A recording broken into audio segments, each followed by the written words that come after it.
What is up, guys? So today we'll be talking about quite an interesting topic, and that is how you can prepare for TBC Classic during the TBC Prepatch by actually farming TBC materials before TBC comes out.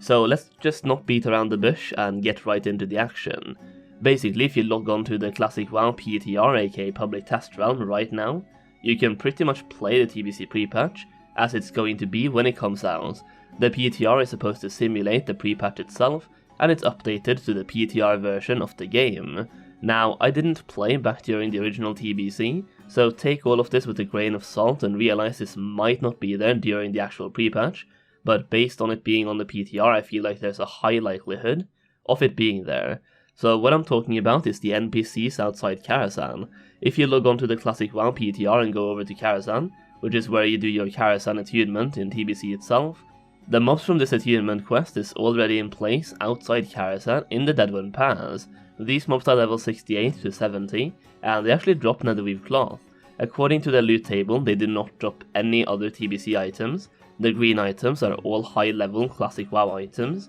so the only items you will be farming these for is the netherweave cloth. But I actually think that is really interesting, because that gives you the possibility of farming TBC materials before TBC actually comes out. That being said, these mobs are level 68 to 70, so you will either need to be a decently skilled hunter or warlock to solo these, or you will want to farm these in a group. It is definitely not going to be the best gold per hour, considering it will be a lot easier to farm when TBC does come out, but what's interesting here is how much these might sell for during the pre-patch itself, and you can also farm or buy these ahead of TBC coming out to prepare yourself to skill up tailoring more easily, to pump those tailoring skills and get access to your daily crafts through Spellicloth, Shadowcloth and Primal Mooncloth way faster, which might be relevant to those of you looking to min-max your tailoring profession in TBC. So if you want to farm some netherweave cloth before TBC comes out, well, here's your chance. You can actually farm it during the TBC Prepatch,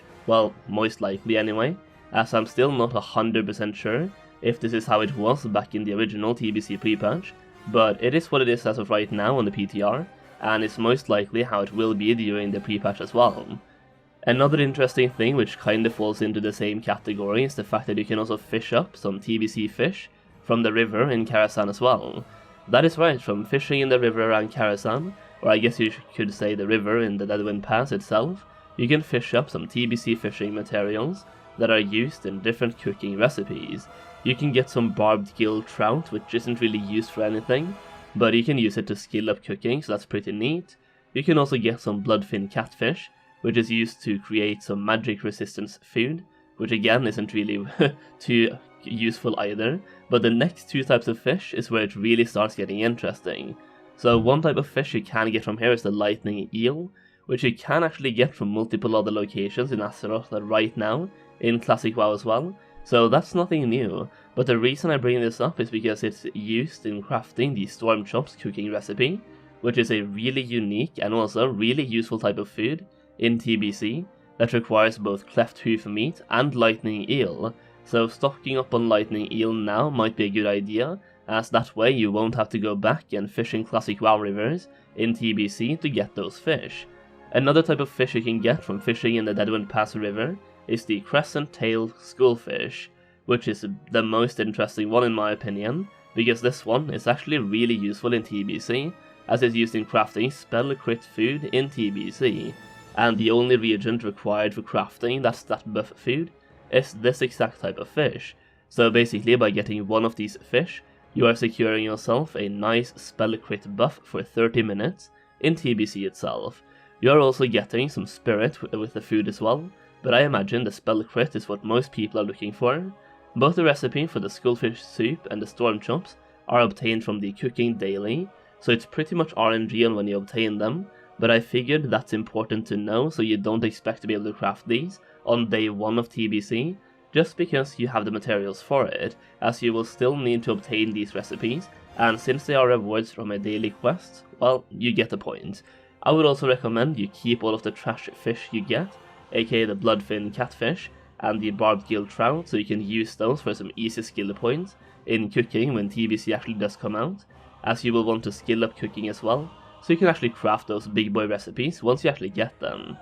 One more thing I should mention about fishing in the Deadwind Pass River to obtain these TBC fish is that you will want to have as high of a fishing skill as possible, preferably max skill in fishing. And personally I have 300 fishing skills, and I use the bright baubles to increase my skill by another 75, and that is just about what you need. You can also use the aquadynamic fish attractor instead of the shiny baubles if you want to have an even higher catch rate while fishing. I realize this might not be something everyone wants to spend their pre-patch doing. Some of you might be busy doing battlegrounds for that rank 14 gear, and some of you might be busy leveling up Blood Elves and Draenei, but I just think it's so fascinating that we can actually farm TBC materials before TBC comes out, that I just had to talk about it and at least let you know about it, in case this is of interest to you. Once again, to farm the netherweave cloth you probably want a group, but the fishing part literally anyone can do, and it's super chill. While I have you here, I figured I would also give you one more tip for something to do during the pre-patch itself,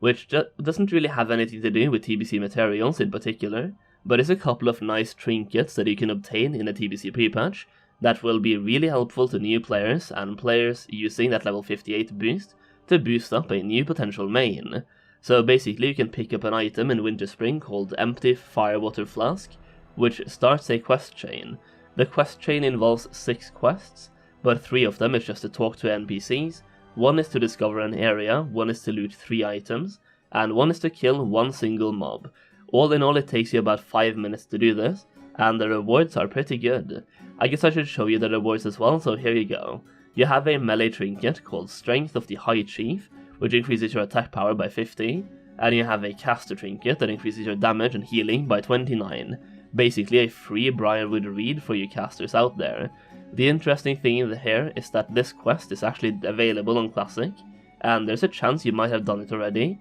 if you are level 60, and in Classic the quest itself only gives you experience. These trinkets do not exist, while in the TBC Prepatch if you complete this quest chain you will be awarded with these trinkets, and they're actually pretty good trinkets as well, and like I said, it will take you about 5 minutes to obtain them. While you do get some really strong trinkets from certain quests while leveling in TBC as well, these ones can definitely give you a little push in those early levels, and especially for those of you doing dungeon grinding, and not bothering about doing quests until you hit level 70, you might get your trinket upgrades way later, so grabbing these ones is definitely worth those 5 minutes.